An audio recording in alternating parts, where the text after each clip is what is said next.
السلام علیکم ورحمۃ اللہ وبرکاتہ نحمده ونصلی علی رسولہ الکریم اما بعد فاعوذ باللہ من الشیطان الرجیم بسم اللہ الرحمن الرحیم۔ میرے معزز بھائیوں اور بہنوں، آج میں آپ کے ساتھ بیان کروں گی کہ محبت کے لیے نکاح سے بڑھ کر کوئی چیز نہیں ہے۔ اگر آپ کو میری ویڈیو اچھی لگے تو میرے چینل کو سبسکرائب کیجیے، لائک کر دیجیے اور بیل آئیکن کو پریس کر دیں۔ حضرت عبداللہ بن عباس سے روایت ہے کہ رسول صلی اللہ علیہ وسلم نے ارشاد فرمایا، محبت کرنے والوں کے لیے نکاح سے بڑھ کر تم نے کوئی چیز نہیں دیکھی۔ دنیا میں محبت کی ادائیں بھی ہیں اور بغض کی فضائیں بھی، ان کے اسباب مختلف ہوتے ہیں۔ آپ صلی اللہ علیہ وسلم نے ارشاد فرمایا کہ محبت کا جوڑ لگانے والی چیزوں میں نکاح کا جوڑ سب سے زیادہ مضبوط ہے، اور محبت کے بڑھانے اور باقی رکھنے میں نکاح سے بڑھ کر کوئی چیز نہیں۔ کسی خاندان کا مرد اور کسی خاندان کی عورت، ایک عربی دوسرا اجمی، ایک ایشیائی اور دوسرا افریقی، جب شرعی نکاح ہو جاتا ہے تو ایک دوسرے پر نثار ہوتے ہیں۔ وہ الفت و محبت میں رنگ لاتی ہے کہ عمر بھر ساتھ نہیں چھوڑتا۔ نکاح کے علاوہ بھی بعض مرد عورت نفسیانیت کے لیے نام نہاد محبت کر لیتے ہیں، مگر یہ محبت نہیں ہوتی بلکہ نفس کی مطلب برآری کے لیے ایک جوڑ ہوتا ہے جس کا نام محبت رکھ دیا جاتا ہے۔ جب مطلب نکل جاتا ہے یا مقصد میں ناکامی ہو جاتی ہے تو پھر یہ کہاں اور وہ کہاں، کیسی محبت اور کیسی الفت سب بھاڑ میں ڈال دی جاتی ہے۔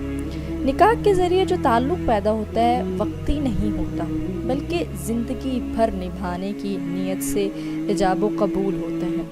اس لیے طلاق کو حدیث شریف میں بغض والی چیز بتایا ہے۔ نکاح کا مقصد خواہش نفس کا تقاضا پورا کرنا ہی نہیں ہوتا بلکہ اس کے ذریعے مرد کی حیثیت بڑھ جاتی ہے، وہ آل و اولاد اور گھر بار والا ہو جاتا ہے۔ لوگ اسے بھاری بھرکم آدمی سمجھتے ہیں۔ عورت بھی ایک گھر کی مالکن بن جاتی ہے۔ عورت مرد دونوں ایک دوسرے کے ہمدرد اور دکھ سکھ کے ساتھی اور آرام و تکلیف میں شریک ہوتے ہیں۔ یہ بات بے نکاحی جھوٹ محبت میں کہاں ہے؟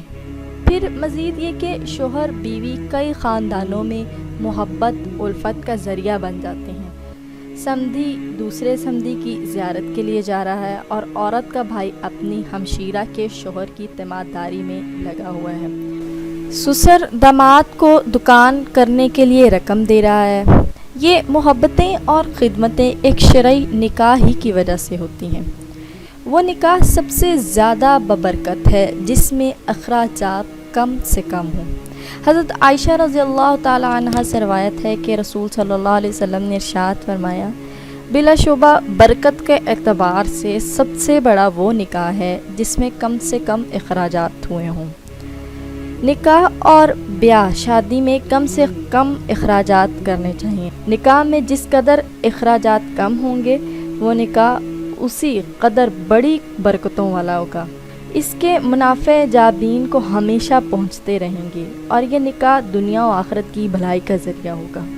ہمارے پیارے رسول صلی اللہ علیہ وسلم نے اپنی شادیاں بھی کیں اور اپنی لڑکیاں بھی بیائیں۔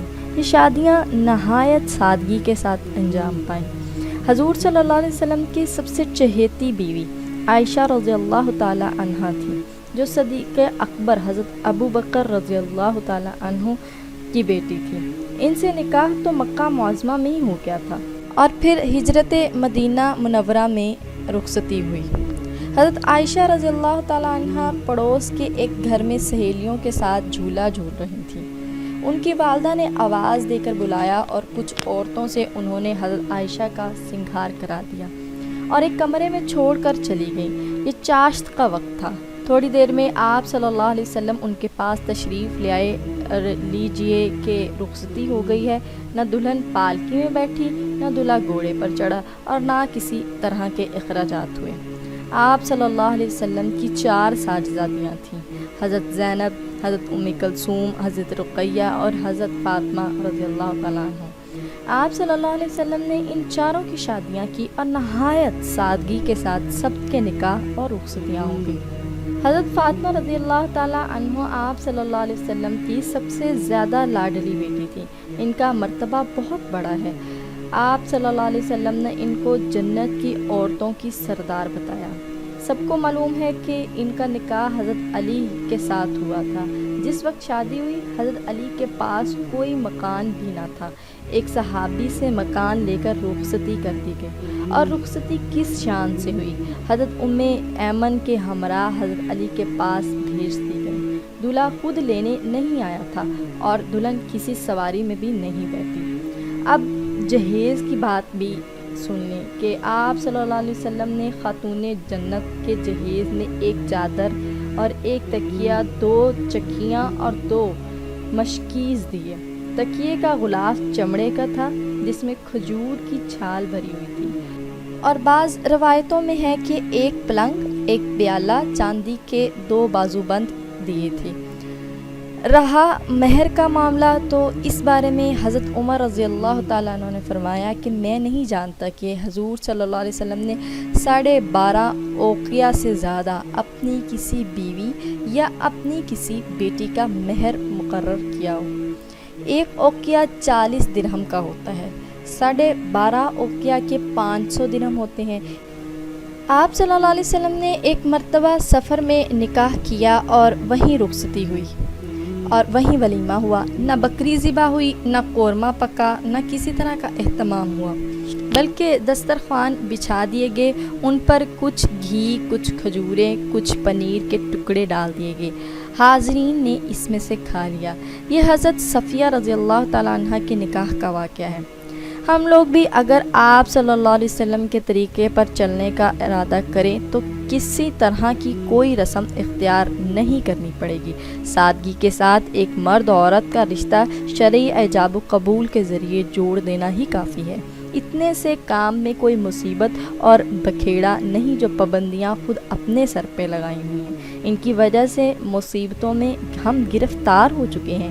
منگنی کی رسموں سے شادی کے دن اور اس کے بعد کھانے پلانے، آنے جانے کی رسموں تک ہزاروں روپے خرچ ہوتے ہیں اور سینکڑوں ناجائز کام کیے جاتے ہیں. اس لیے ہمیں چاہیے کہ ہم اپنی بچیوں کی شادیاں سادگی کے ساتھ ادا کریں اور ہم آپ صلی اللہ علیہ وسلم کے بتائے ہوئے طریقوں پر عمل کریں اور سنت کے ساتھ ادا کریں. جزاک اللہ.